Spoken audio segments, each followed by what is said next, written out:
Namaste everyone, welcome to Dharma podcast. We are here today with Sandeep Balakrishna right after the stupendous results of the Bihar elections came in. While the results are fairly obvious, we will be discussing with Sandeep several dimensions of what these results portend for the future of Bihar and also delve into several other dimensions of the state from its past, present, and also get into the future. So let's get started with Sandeep Balakrishna. Hello, Sandeep. Hi, Parag. We are back after a small hiatus, but a good time to be back. Yeah, quite a small hiatus actually. With, Extended hiatus. with on the back of Bihar election results. Absolutely. A So, good time to have this discussion. yes. So let's begin by your first reaction to how you see these results and what they portend. And then we'll get into several other aspects like I mentioned. Absolutely. I mean, the first reaction is one of joy and hope. And the scale of victory, I don't think even the BJP and the rest of the uh, parties in the INDI had predicted. So personally, I had pegged the final tally to about 140 or 150 seats, but this is kind of exceeds all expectations. You see, once again, what has happened? This Bihar results. What it shows is that even the combined might of the opposition, there is no single party which qualifies as the LOP. Exactly. So this is the scale of opposition. The same thing that Congress was reduced to in both 2014 and 2019. So it's clear that Mr. Modi and Amit Shah and the rest of the BJP leadership, they haven't lost their mojo at all. So that is one big takeaway. I mean, 202 seats in the 243 seat assembly. That speaks for something. So before we actually get into the details of today's episode, for the sake of convenience, we can break it down into several broad themes. For example, we began with a brief analysis of the results, like a bird's eye view.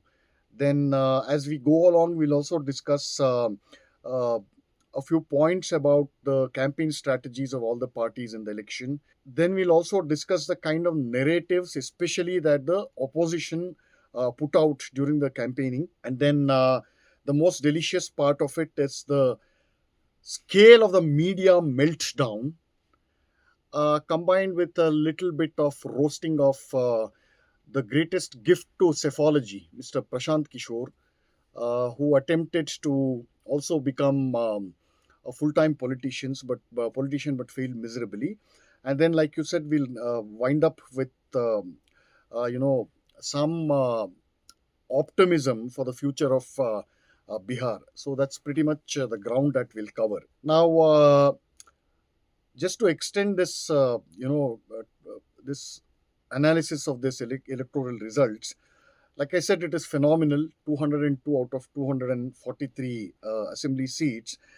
What is interesting is that once again, the Bihar electoral results show that the BJP has really upped its game after it was reduced to 240 Lok Sabha seats in 2024 elections.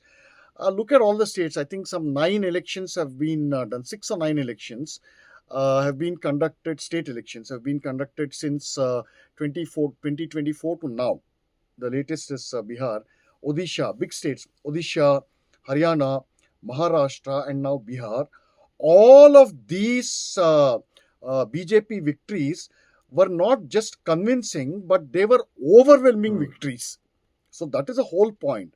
That you come down with overwhelming force, and if Mr. Modi's track record is anything to go by, he always plays to win, where every seat counts and nothing is overlooked.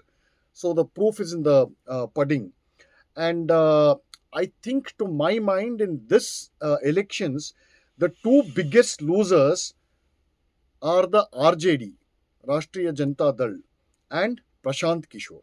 I'll tell you why as we go along. Then we also forgot the other big loser, the Congress party, which, for all its bluster and the shrill campaign that it conducted, it was reduced to just 6 seats, sir. How much is that? I mean, it's what BJP is at 90 seats, if I'm not mistaken, 89, 88. So that's 1/15th of 1/15th. So that's some number. And there's this cartoon floating around in social media, WhatsApp. It basically shows that this car has more seats than the Congress has in the Bihar Assembly. yeah, and a lot of people have given credit to this is the BJP Assam handle. They're Looks doing it like very that. well. I mean, it's a very telling cartoon. So hats off to whoever has done that.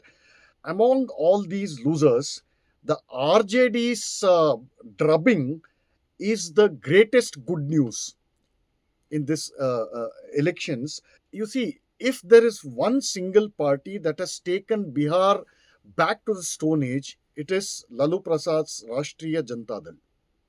No other party. Now, why is Bihar important? All these things, but because my primary area is as a student of history, Bihar is one of the cradles of Hindu civilization. The fabulous Magadha Empire it has found its way in numerous Puranas. It is the land of Janaka, Mithila. And who is Janaka's daughter? Sita Mata. I mean, you should be made of some really sinister stuff, some really perverse stuff to destroy this land. A man like Lalu and his gang of goons who became ministers and MLAs and, whatever, occupied big posts.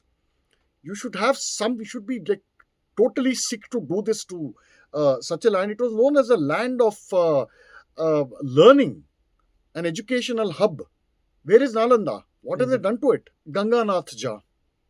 It was one of the world's greatest hubs even until the 1960s. Parag. You had this great scholar named Jagannath Ja, who has translated very tough philosophical Sanskrit works into English when he was crossing the ferry each day as a student. His college was on the opposite bank. He is from Darbhanga, basically. His college was on the opposite bank. So just to, pass the time during the journey, he began translating all these tough Sanskrit texts to English. There is a wonderful Jagannath Ja Memorial Institute. The kind of work, the kind of value and knowledge addition that they've done for nearly 60, 70 years is nothing short of remarkable. What has become of Darbhanga now? Absolutely. It's known for all the wrong reasons. Complete rotten. And as much as we blame Lalu Prasad Yadav for, throwing Bihar back to the Stone Age, the rise of Lalu was actually facilitated by another thuggish chief minister named Jagannath Mishra. It was his misrule that led to Lalu Prasad Yadav's meteoric rise. And Bhagalpur grindings, remember that? 1989? Yes. He presided over it. Movies were made over it. So, as a result, Hindu-Muslim riots, all this fellow. Jagannath Mishra's more infamous brother was Lalit Narayan Mishra. He was so notorious and had such a bad reputation that if you read the newspaper archive of 1970s, there were rumors that the then Prime Minister had orchestrated his killing. There's a bomb blast in a railway station. Because he had become unmanageable. He had become unmanageable, or he was showing the signs of having become a threat to Indira Gandhi. So all these stories are there. So this misrule is not new, except that when Jagannath Mishra lost horribly, Lalu Prasad came. He learnt the worst aspects from Jagannath Mishra's rule and took it to an entirely different level. From 1990 to 1998, Lalu single-handedly dismantled Bihar, and he was forced to resign because of the infamous fodder scam. And he installed his unelected wife as chief minister, ran the state as usual through remote control from the jail. So this is the RJD legacy. What were the singular characteristic features of RJD's misrule? Kidnapping, murder, extortion, basically a reign of terror. His man Friday, his right-hand man, was an extremely notorious and hardened criminal, Muhammad Shahabuddin. His son won, unfortunately. Yeah, I mean that they have a captive vote bank, so you Yeah. can't. And Yeah. his name is Osama. Yeah, Just yeah, FYI. yeah. So you see the basic nature of this Hmm. man and his what he stands for. So Muhammad Shahabuddin was the symbol of everything that was wrong with the RJD rule. You know, the stories of Lalu Prasad Yadav's misrule are quite legendary. And on what plank did Lalu Prasad Yadav get elected? On the plank of social justice, on the plank of equality, on the plank of welfareism, you name it, all nice sounding words. And I actually distinctly recall a seminar that I attended, I think, sometime before COVID. One of the speakers out there was a veteran newspaper editor. He goes on the dais and he justifies Lalu Prasad Yadav's horrid regime, his reign of terror, using one expression. He says that, while it is bad, it was merely an expression of bad behavior on the part of a class of people who had been oppressed for centuries. In his eyes, Lalu Prasad Yadav's Jungle Raj was warranted revenge. He said that. He said that. Even as I was listening to that, dumbfounded, it kindled a rush of memories, and it does. These memories come back each time I think of such people, such justifications. They, to put it, in a summary way, these are memories of the national climate prevailing during the 1990s. And Bihar was undoubtedly the poster state of that decade of all encompassing horror, degradation, and Lalu Prasad Yadav was its poster boy. You see, the term Bimaru. Yeah. What is Much the first? maligned, I guess. What is the first alphabet of Bihar? B. What is the first alphabet in Bimaru? B. What is the first alphabet in backward? B. This is what Lalu had done. As its poster boy, what it meant in practical terms is that his dusty road and his bloody road to power and his consequent capture of power, it was gravelled by the shameless combination of antiquated academia, intelligentsia, and media. Remember, Parag, as recently as 2015 Bihar Assembly Elections, where Nitish and Lalu tied up, and Lalu made a comeback of sorts. He got a good result of some 78 odd seats or something. Back then, the whole country witnessed a parade of cheerleaders. Who was leading this parade? All prominent journalists of English media. You remember that visual of Barkha feeding sweets to Lalu Prasad. Remember the visual? Yeah. So his road was paved by these fellows, so-called editors, neutral Providing air media. cover and legitimacy. Absolutely, giving him cover fire, justifying his regime of terror. These people called themselves as opinion makers, journalists of consequence. These were the terminology they applied to themselves. And in 2017, just when Republic TV launched, I think it was their first major expose, which was basically a leaked audio tape, which revealed that Lalu Yadav was taking orders from the same mafia don turned politician, Muhammad Shahabuddin. Like I said, Muhammad Shahabuddin was the epitome of what Bihar's Jungle Raj actually symbolized. He died in 2021, 4 years back, but his gory record continues to outlive him. In that sense, he's immortal, and his record is a disgusting study in the theory and practice of political criminalization, which is given the varnish of social justice. In the 1990s, almost no day began without the country being hit by the gory headlines emanating only from one state, Bihar, apart from Kashmir. Look at the comparison. Yes, absolutely. All right. And the patron saint of full-blown criminalization of Indian politics was Lalu Prasad Yadav.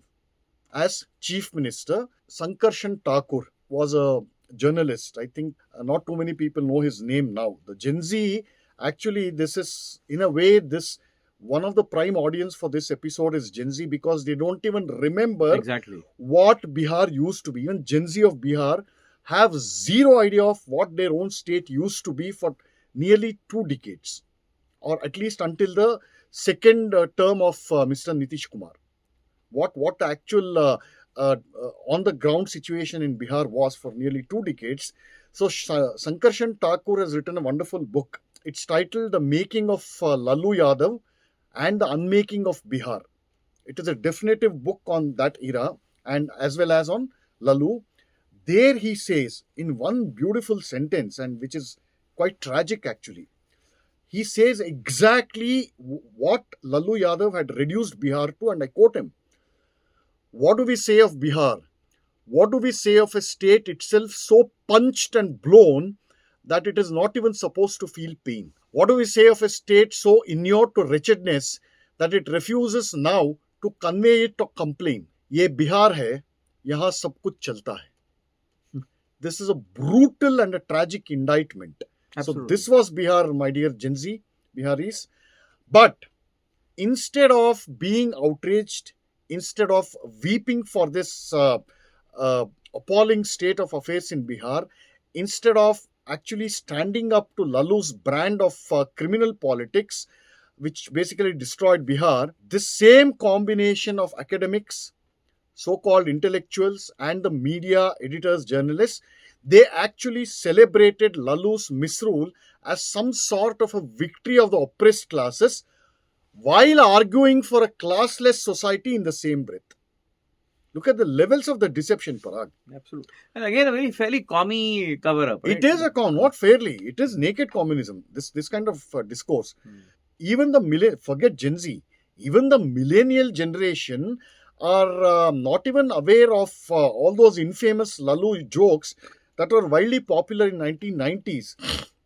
In fact, the mockery of the state happened because of him. Exactly. Across the country. Like how Lalu would solve the Kashmir problem by giving Bihar free of cost to Pakistan. Yeah, correct. That is how. Yeah, I remember this was vividly. meant to be a joke. Yeah. Another joke. How he once told the Prime Minister of Japan that आप मुझे Japan दीजिए, मैं 3 महीने में उसको बिहार बना दूंगा. Correct. I remember very this? vividly. Yeah. We were supposed to laugh at this. This was humor. Another joke.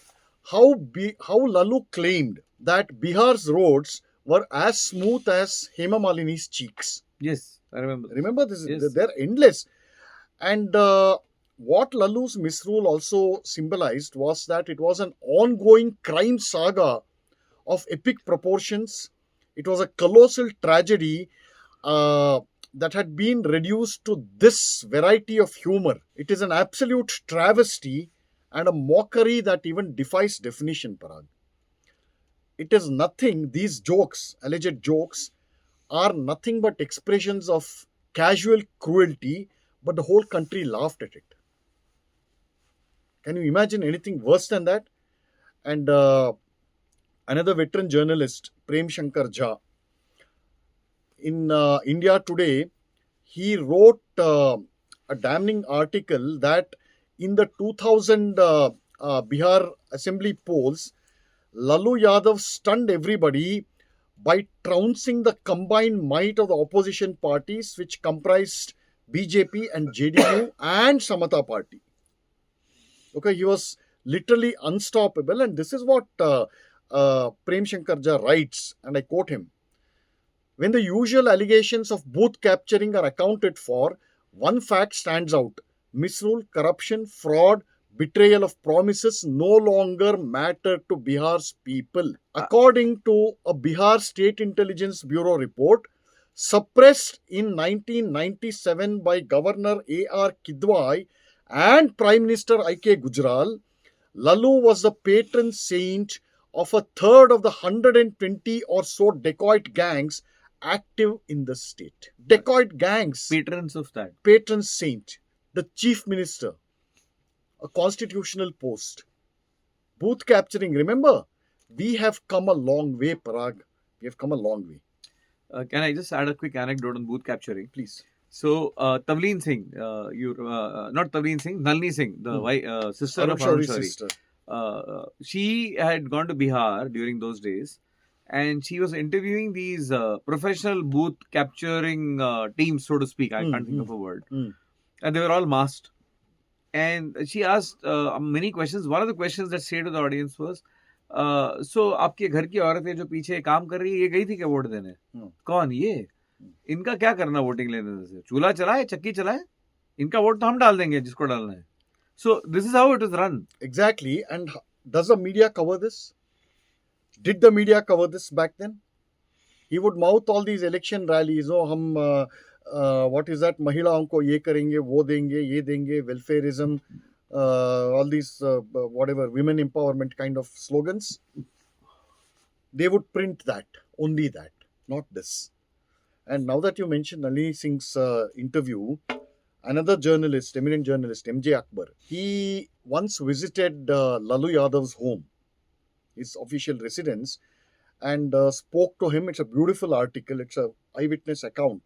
Wrote a beautiful long-form piece, and he concludes the piece saying that as I stepped out of, I'm paraphrasing him, as I stepped out of Lalu Yadav's home, I realized for the first time that in the entire city, only his house had electricity. Oh my God. How telling. This is how he concludes the article. It's a brutal read, actually. So, it's not an exaggeration at all to claim that Lalu Prasad Yadav holds the singular distinction of being an elected representative and a chief minister who mocked, derided, debased and destroyed democracy with impunity on such an extensive scale for so long. No other chief minister has this record. Back then, some phrases were popular. Kidnapping as a model of economic development. And Jungle Raj, of course. So, I mean, it's quite incredible, unbelievable when we even think that this was reality back then. Exactly. What we used to see in these third-class movies was actually real life in Bihar. Exactly. I'm coming to that. They say Jungle Raj. In a derogatory way, yes, it was Jungle Raj. But the real Jungle Raj, as in the law of the jungle that applies, there, while the law of the jungle appears heartless, it actually is just. It is fair. In its own way, the real law of the jungle guarantees the survival of every species and it maintains balance in creation. Lalu's Jungle Raj was the rule of an insatiable and an ever-hungry demon that spared nothing. Coming back to Muhammad Shahabuddin, I think we need to spend a couple of minutes on his savage criminal history. Please. All right. Shahabuddin pretty much catapulted himself into national spotlight for the first time in his outrageous gunfight that he and his private militia had with an entire battalion of police. This war, it was a war. It occurred on March 16th, 2001, just 24 years back. And obviously it generated national outrage. And there's an organization called PUCL. Most of the people haven't heard of this organization.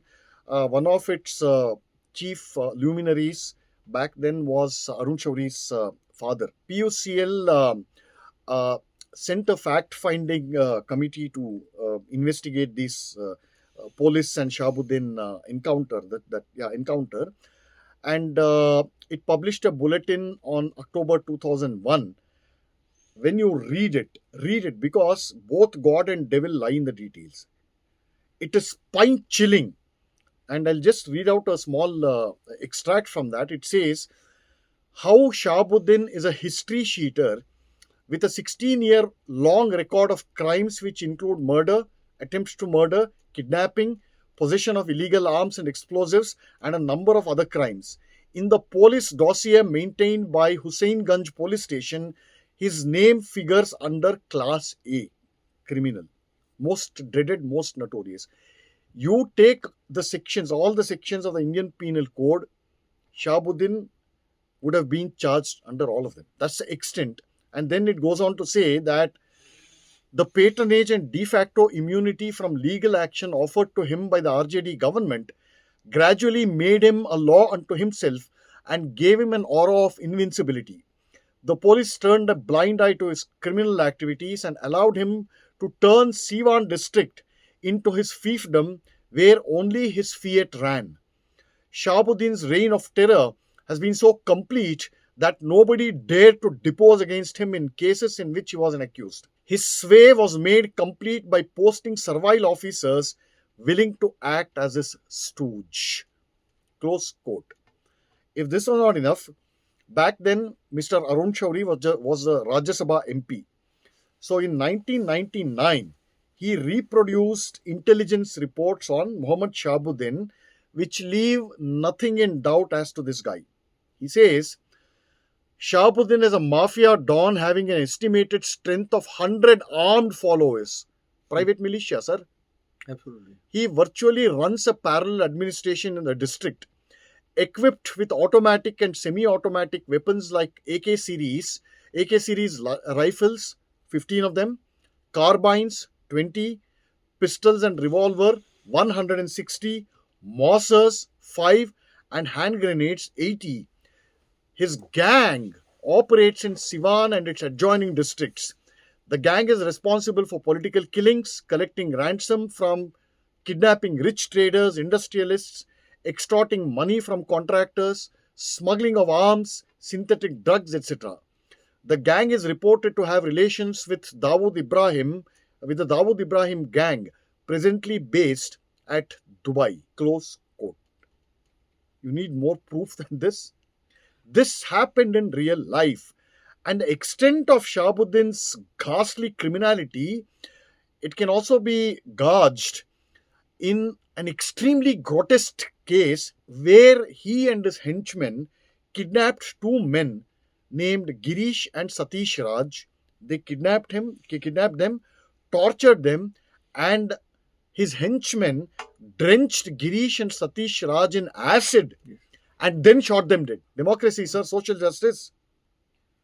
Social justice. And he was the right-hand man of the chief minister himself. Also well known is the story of how Shahabuddin contested the 2004 MP elections from jail and he won it. And Muhammad Shahabuddin's infamy, it found a place in Bollywood in Prakash Jha's 2005 film named Apaharan, which became a blockbuster, deservedly well-made movie.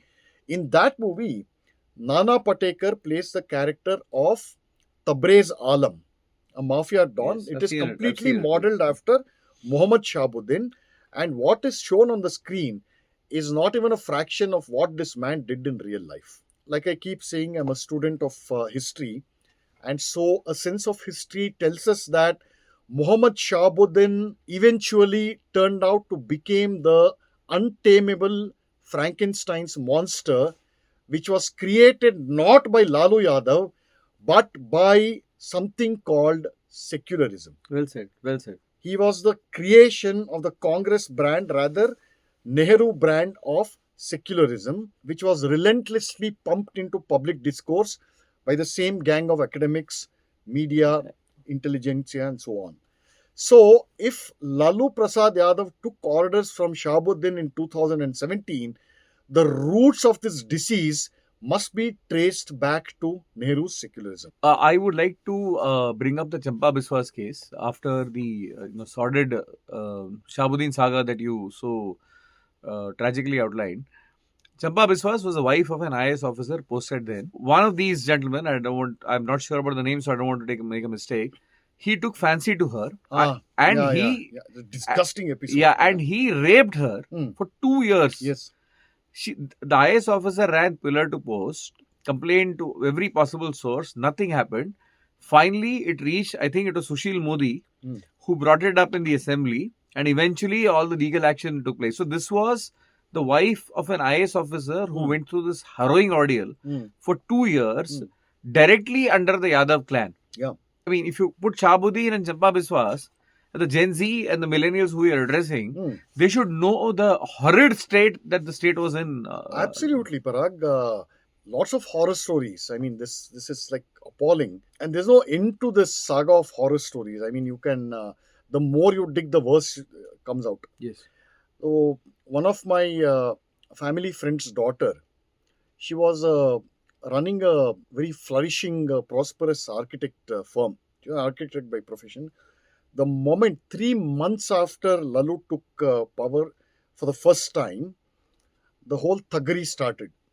Extortion and हमारा MLA यहाँ घर बनवा रहा है. You have to do the work for free. Planning the whole jing bang, she has to do it for free.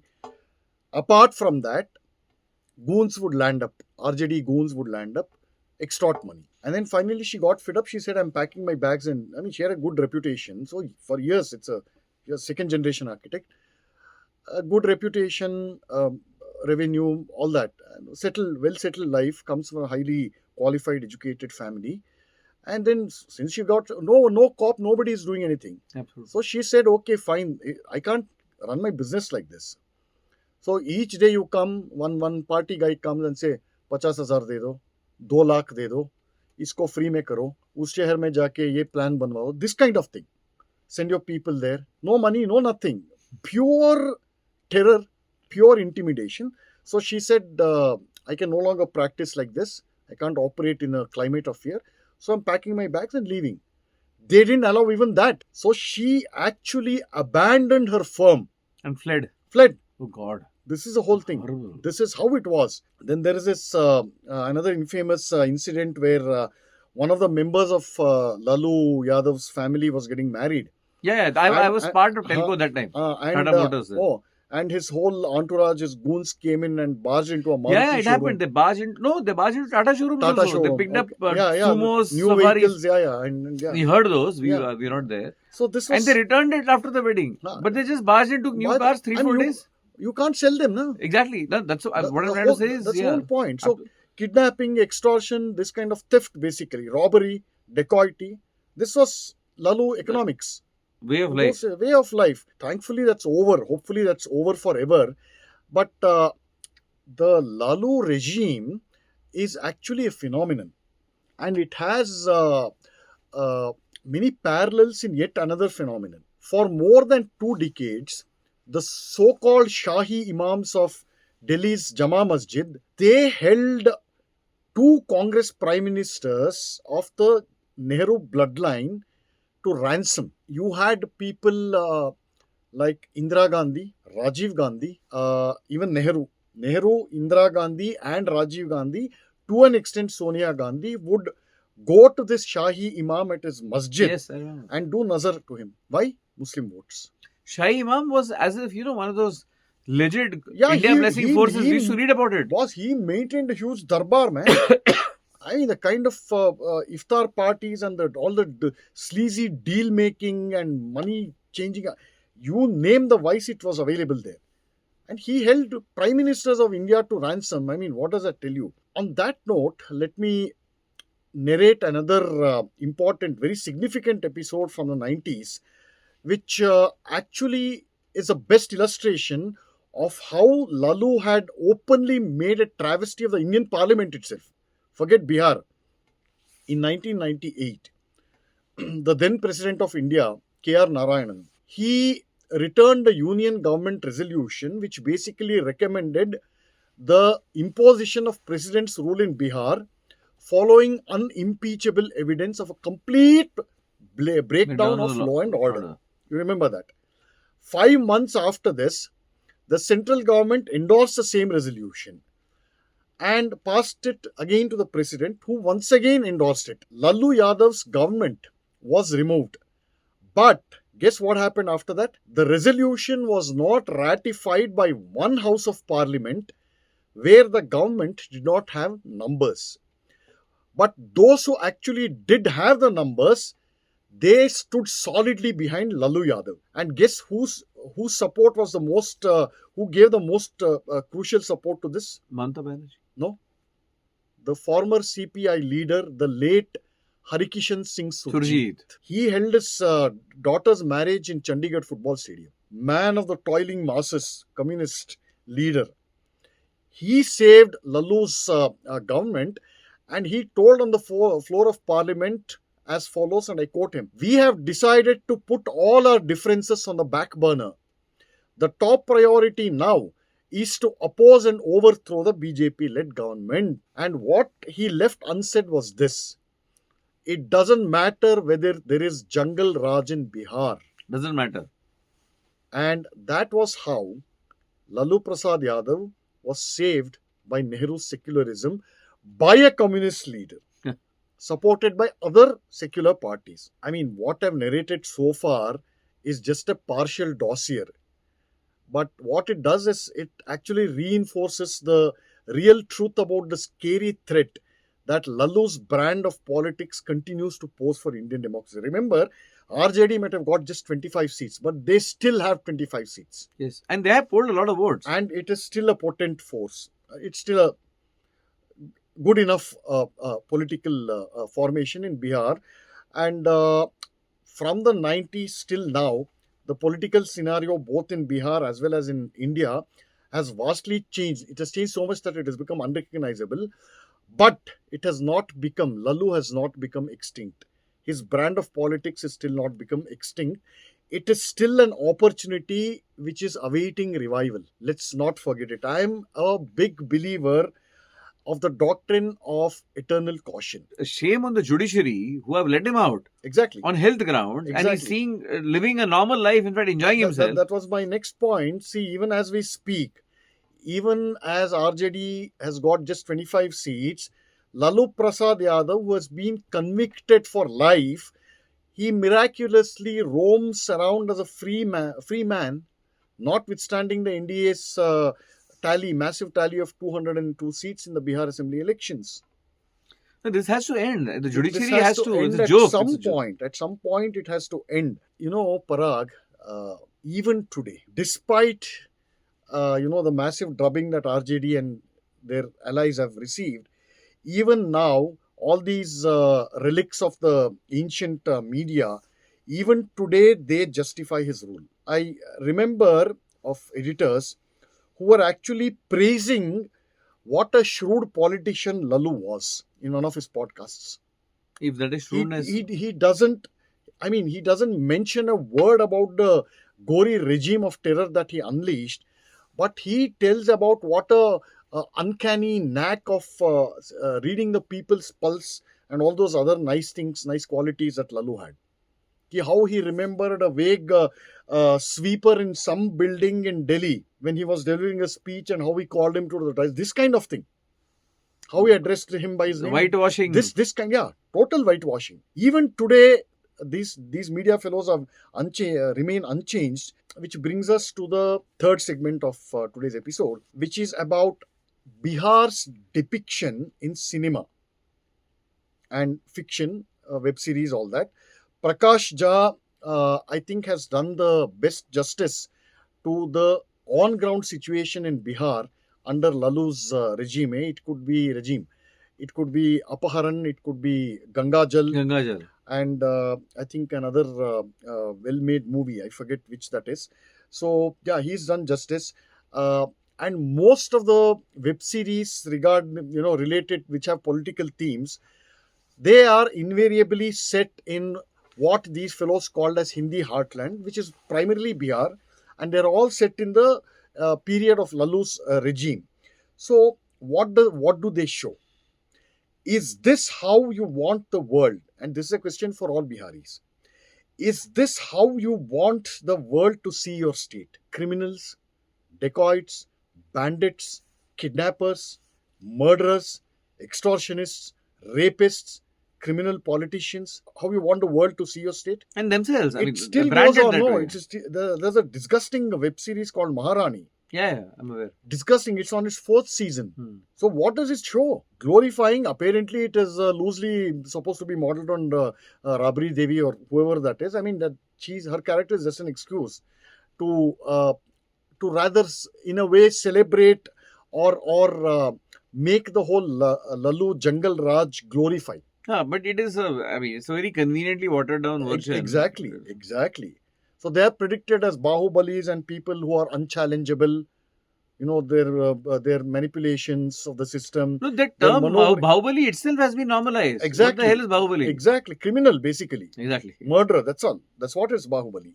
So is that how you want the world to see your state? Is a question that the world asks Biharis and is something that they should ask themselves. And if this election is any indication, remember that for centuries, if not millenniums, in the first pan-Indian empire originated in Bihar. Chanakya Kautilya's Karma Bhumi was Bihar. Magadha. Chandragupta Maurya, the first pan-Indian empire, was from Bihar, was from Magadha. Is that, look at what it has come down to, Parag. For the longest time, Biharis were the most cultured, well-mannered, refined, hardworking, extremely devout and religious people. Today, what are they equated with? Hooligans, thugs. Here's the thing, another thing, Parag. You look at the trajectory of recent histories, like I said, 90s. It was Uttar Pradesh and Bihar, both states went to the dogs in the 1990s after this, in the aftermath of VP Singh's Mandal politics. Two big states. Look at the combined landmass of Bihar and Uttar Pradesh. Two large states. They went to the dogs, literally to the dogs. After the whole Mandal agitation and the post-Mandal emergence of Mulayam Singh Yadav, caste-based parties basically. Mulayam Singh Yadav out there and Lalu Yadav out here. So the trajectory moves along a similar parallel. Look what has happened in the last 10 years. See how UP has been thoroughly transformed in less than 10 years. Because Yogi Adityanath has not yet completed his second term. And look how UP has been transformed. It's unrecognizable. 25% of India's population. Exactly. And equally notorious mafias. Equally notorious. Look what has happened now. So there is a lesson in leadership. Absolutely. From stalwarts like Yogi who fear nothing. This is how I will clean up the state. Because these fellows understand only one law, and I'll pay. That is a jungle law, and I'll apply it to them. Pay you back in the same coin. Don't abuse me. Don't accuse me of being bulldozer Baba, of being authoritarian, of being dictatorial. Don't apply these labels, because it's the only language these fellows understand. Something as basic as law and order were not only missing, but they were turned on its head. Absolutely. So this is the kind of leadership that Bihar needs now. Now. 20 years too late. Immediately. Now. 20 years too late. So I hope it looks like Nitish Kumar will be back in the saddle. He's back in the saddle. So I think, I really hope that he will take a leaf out of Mr. Yogi Adityanath, and even for that matter, Hemanta Biswa Sharma. Hemanta Biswa is doing a fantastic job. So this, because see, all the people calling Yogi and Hemanta as authoritarian and militant and dictatorial, they are the people who hate strength. That is legit strength. They're using it for good purpose. They hate strength. So they preach all these nice things about the rule of law, let the judiciary take its own course, are basically code words for cowardice. Usse zyada kuch bhi nahi hai. So I hope Mr. Nitish will do that. What else? Yeah. Another natural outcome, obvious outcome of Lalu's decade-long Jungle Raj was a mass migration of Biharis. The Biharis did not migrate. Why didn't they migrate in preceding regimes? Why did they migrate only after Lalu took power? He drove them out. As simple as that. On what plank did he get elected? Social justice. Uplifting the oppressed classes. This was a plank. What was the consequence? Mass migration of Biharis, who, when they migrated elsewhere to say Mumbai and Bangalore, and not so much Chennai, but Mumbai, Bangalore largely, they got a bad name from the locals out here. Who is responsible for this? Who drove them out? Lalu. The root is elsewhere. So if people like Raj Thackeray and others, they terrorize Biharis living in Mumbai and Maharashtra, Raj Thackeray should actually be training his guns against Lalu.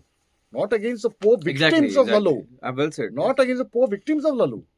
Correct. A man has to make a living, no? That is, those are several other important disastrous outcomes of Lalu's Jungle Raj. Once again, who gave him cover fire, who cheerleaded him? The same gang, university professors, editors, journalists, filmmakers, so-called intellectuals, that whole brigade, which brings us to the next segment of the narratives and the aftermath driven by the opposition. What were the main slogans given out by the opposition during the campaigning season in Bihar. Vote chori, targeting and tarnishing the Election Commission of India. Then what is that? The same Hindutva. The Hindutva nonsense doesn't work anymore. So I think they've dropped that thing from their agenda. All these Rahul Gandhi types. He tried to run a campaign of anarchy in Bihar, and they ran a campaign against that what is that SIR, sir thing, Yeah. which spectacularly backfired.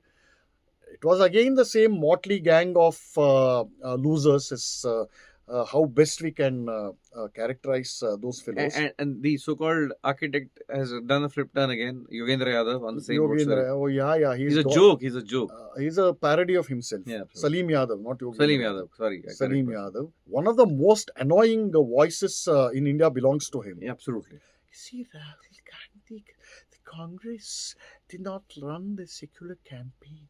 It's so jarring, it's so annoying. You feel like breaking the TV glass. Inanity is mouthed as pontification. Yeah, pontification in this whole sagely voice. Yeah. This saintly demeanor and this all-knowing, omniscient beard stroking. Yes. The most annoying face on TV. Who's this other guy?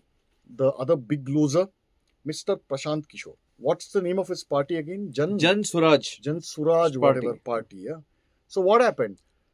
He abandoned his own party before the campaign was even over. Not to be seen, not to be heard. Kaun hai Prashant Kishore? He is a nobody without Narendra Modi. And this has been proved time and time again. Ever since he stepped out of, abandoned the BJP, he was obviously angry. He's got a God complex, I think.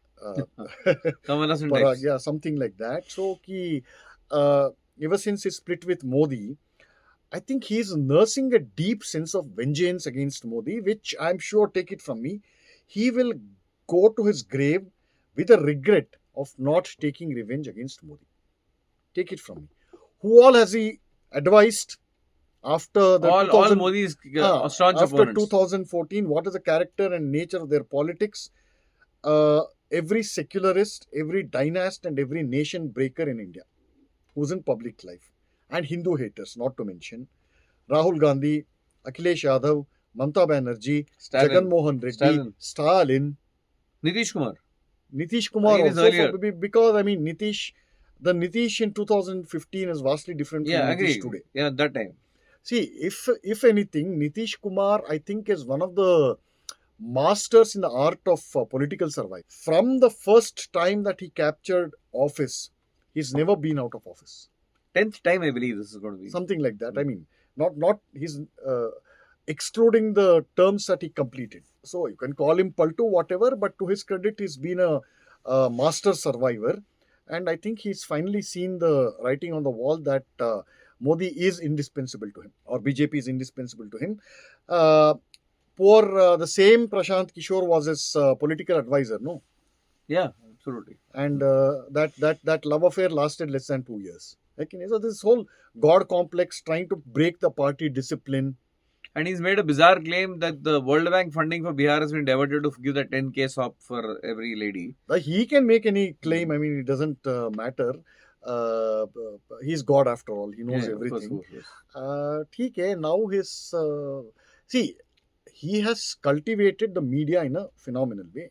That you have to give it to him. But his same buddies in the media, whether out of a genuine love for him, whether they're hungry for his money, whatever reasons, even they are distancing themselves from him now.